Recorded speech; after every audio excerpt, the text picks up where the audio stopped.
20 years ago, 3 out of 4 kids stayed on the farm. 10 years ago, 2 out of 4 kids stayed on the farm. And now 1 out of 4 kids stays on the farm, right? And she's got to manage the same farming operation that her father and grandfather did with their brothers and sisters. So now all of a sudden you have one person who's totally responsible. So what can they do? They need to leverage technology. Welcome to Liquid Assets, where we talk about the intersection of policy, management, and business, all as it relates to the world of water. Today, we have an amazing guest. We have the CEO of Ceres Imaging, Ramsey. Now, the good thing is that generation, the current generation, are tech aware. They grew up as digital natives and they really understand the power of technology. So they're using that to grow better crops, get to market in a more efficient way, really understanding having the one-to-many relationship with their farm equipment and capabilities. So we're trying to simplify, the farmer's everyday job into actionable things by taking the complexity of all that data and just, surfacing the elements that are germane to that farmer right then, right there by their specific crop or their specific ask. There's this kind of idea of generating information or almost extracting information that otherwise wasn't available, and then basically clumping that all together and then drawing insights from them to give the users of that data, be it a driver or be it a farmer, better ways to actually do the job that they're doing, right? Yeah, which is growing or driving. Yeah. So there's a couple pieces to that. So if you don't mind, I'll riff on that a little bit. Yeah. Like extracting data has never really been a challenge necessarily. There's this great statement. It's not great, but there's a statement. They say,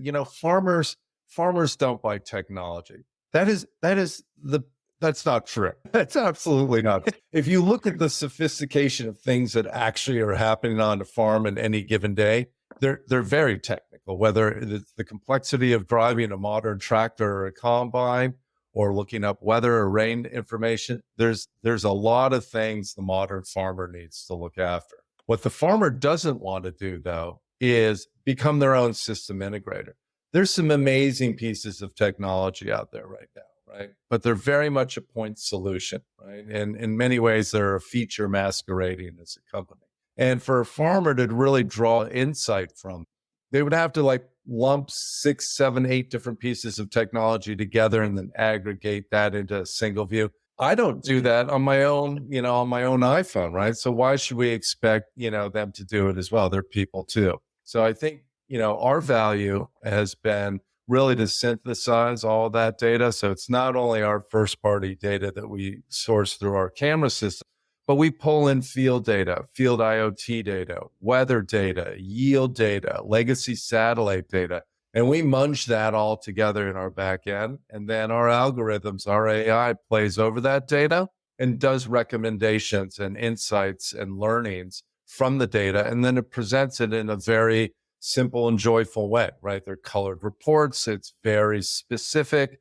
You can see it on your desktop. You can see it on your tablet. You can see it on your mobile phone.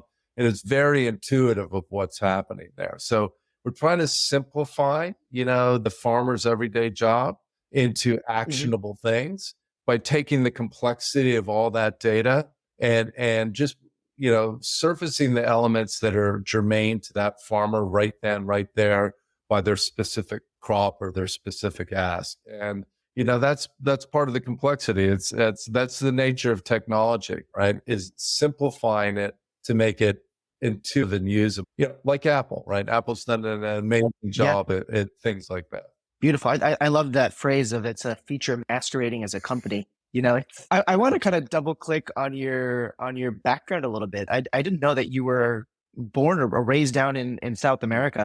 Kind of 2 questions. One, what was it like? What's the dichotomy of the work that you used to do on the crops that you had down in South America, and kind of how is Ceres changing that? And then secondarily, I just love to kind of see, is there any through lines? I know the history is always a very jagged curve, right? I mean, people are like, the thing I studied in high school or college is never what I'm actually working on now. But hindsight 2020, if you were to kind of say, oh, these particular parts end up actually showing up in today, What would those be? I Yeah. know those are kind of two very Yeah, separate questions, but absolutely. yeah. Well, yeah, I'm a history major, and you can see what that I'm really applying that in my everyday life, especially going into tech. But look, I growing up in that region of the world gave me an appreciation for a wide variety of things. It wasn't just crop; it was sort of crop and community, right? And living in Napa for the better part of 20 years and growing up there also gave me a good sense of community. And we spend a lot of time not only delivering amazing agronomic insights at Ceres and being great partners for the stewards of the earth or looking to reduce their utilization of water, chemical, and fertilizer, but we're really trying to be better friends and partners with the communities as well. And we really love some of the partnerships that we've developed with some of the bigger growers in the world right now. And part of their sustainability issues aren't just lowering the costs or lowering the amounts of utilization of the inputs, but they really care a lot of how are we going to help our growers and farmers, especially the smaller ones. So we're working with a pretty large consumer packaged goods company out of Mexico as an example, right?